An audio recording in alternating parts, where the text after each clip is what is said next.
तो इन दिल्ली धमाके के बाद अल-फलाह यूनिवर्सिटी में जांच तेज हो गई है। गड़बड़ी मिलने पर यूनिवर्सिटी के खिलाफ कार्रवाई की जाएगी।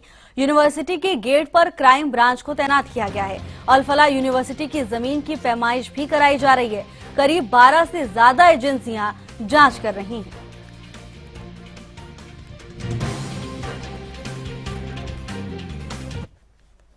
दिल्ली धमाके के तार इस यूनिवर्सिटी अल-फलाह से जुड़े हुए हैं। लगातार यहाँ पर जो है जांच का दायरा है वो बढ़ाया जा रहा है और आप देख सकते हैं कि यहाँ पर अब जो गेट पर भी सीआईए की टीम तैनात कर दी गई है कि तमाम जो कर्मचारी हैं वो यहाँ पर लगाए गए हैं और कहीं ना कहीं जो भी व्यक्ति यहाँ से जाता है उसको यहाँ से जांच के बाद ही ये तमाम लोग जो है अंदर जाने देते हैं। दोनों कर्मचारी आप देख सकते हैं, पहले केवल यहाँ ये इनके गार्ड्स होते थे, इधर की साइड में आपको दिखा दूं, लेकिन अब की अगर बात करें तो यहाँ पर फरीदाबाद प्रशासन की तरफ से सीआईए के जो लोग हैं उनको लगा दिया गया है। साथ ही यहाँ पर भी लगाया गया, गेट पर ये दोनों खड़े दिखाई दे रहे हैं और इसके अलावा अंदर भी सिविल ड्रेस में वो निगरानी कर रहे हैं कि कोई भी अगर संदिग्ध व्यक्ति यहाँ आता है तो उसको तुरंत जो है पूछताछ की जाती है और बिना पूछताछ के अंदर नहीं जाने दिया जाता है। साफ तौर पर कहा जा सकता है जिस तरीके से लगातार जो जांच का दायरा बढ़ रहा है और देर रात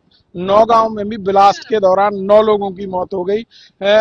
यहाँ से जो विस्फोटक पदार्थ था वहां ले जाया गया था और उस समय उसकी जांच की जा रही थी, लेकिन जांच के दौरान ही वो विस्फोटक जो वहां पर एक धमाके के साथ जो है फट गया और उसमें करीब 9 लोगों की मौत हो गई। मैं आपको बता दूं कि डॉक्टर मुजम्मिल की गिरफ्तारी इसी यूनिवर्सिटी से हुई थी। पुलिस उनकी सरगर्मी से तलाश कर रही है। इसके अलावा बात करें डॉक्टर मुजम्मिल की गिरफ्तारी के बाद गांव धौज के समीप से 350 किलो 360 किलोग्राम के करीबन विस्फोटक बरामद हुआ था और कुछ हथियार बरामद हुए थे। उसके बाद अगले दिन ही फरीदाबाद के फतेहपुर तगा गांव से करीब 25 किलो से ज्यादा विस्फोटक बरामद किया गया था।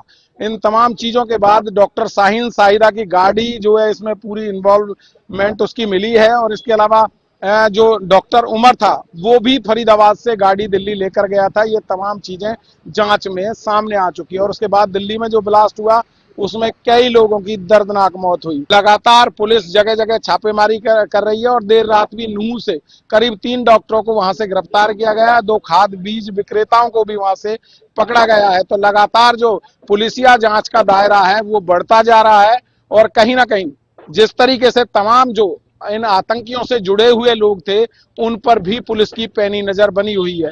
इसी के मद्देनजर तमाम फरीदाबाद में सर्च ऑपरेशन चलाया जा रहा है और लोगों से साथ में ये भी अपील की जा रही है कि वो किसी भी अनजान व्यक्ति को अपने घर में किराए पर मकान ना दें, उससे पहले उसकी पुलिस वेरिफिकेशन जरूर कराएं, क्योंकि जिस तरीके से पूरे देश में अब इसके तार जो है जुड़ते जा रहे हैं तो कहीं ना कहीं एक बड़ा षड्यंत्र आतंकियों का सामने आया है और उस आतंकियों का जो षड्यंत्र था उसके कारण ही दिल्ली में जो धमाका किया गया उसमें कई लोगों की दर्दनाक मौत हुई और अब नौगांव में जिस तरीके से धमाका हुआ तो वहां पर भी 9 लोगों की मौत हो गई और 27 से ज्यादा लोग घायल अवस्था में अस्पतालों में भर्ती हैं।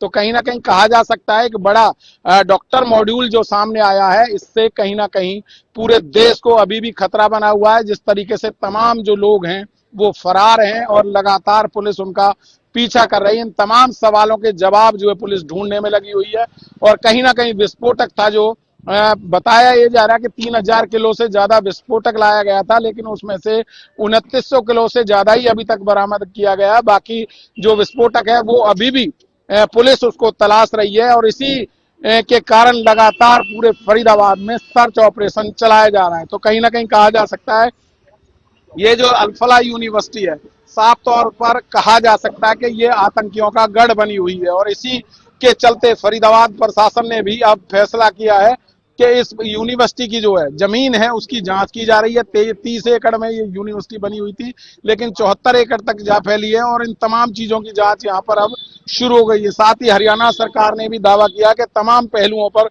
बारीकी से जांच की जाएगी और जहां भी अनियमितताएं मिली तो इसके खिलाफ तुरंत कार्रवाई की जाएगी। तो कहीं ना कहीं जिस तरीके से जो अभिभावक हैं वो भी यहाँ लगातार पहुंच रहे हैं और अपने बच्चों को यहाँ से ले जा रहे हैं, क्योंकि उनको भी लगता है कि अब यहाँ पर उनके बच्चों की पढ़ाई नहीं बल्कि उनकी जान का खतरा बना हुआ है। साथ ही उनको ये भी लगता होगा कि बच्चों को कहीं कोई गलत दिशा ना दे दे, इस वजह से भी इस यूनिवर्सिटी से अब अपने बच्चों को वो यहाँ से निकाल कर ले जा रहे हैं। तो लगातार जिस तरीके से आप देख सकते हैं कि यहाँ पर पुलिस का पहरा अलग से लगा दिया गया है और साथ ही अंदर भी तमाम जो पुलिसकर्मी है वो सिविल ड्रेस में लगातार निगरानी कर रहे हैं कि क्योंकि इस यूनिवर्सिटी जो है ये गढ़ माना जा रहा है आतंकियों का। यहीं से ये पूरा का पूरा मामला सामने आया था जब डॉक्टर मुजम्मिल की गिरफ्तारी हुई। डॉक्टर शाहीन साहिदा जो कि आतंकी संगठनों से जिसके संपर्क बताए गए, इन तमाम लोगों के बाद जिस तरीके से उमर ने दिल्ली में जाके ब्लास्ट किया, तो अब कहीं ना कहीं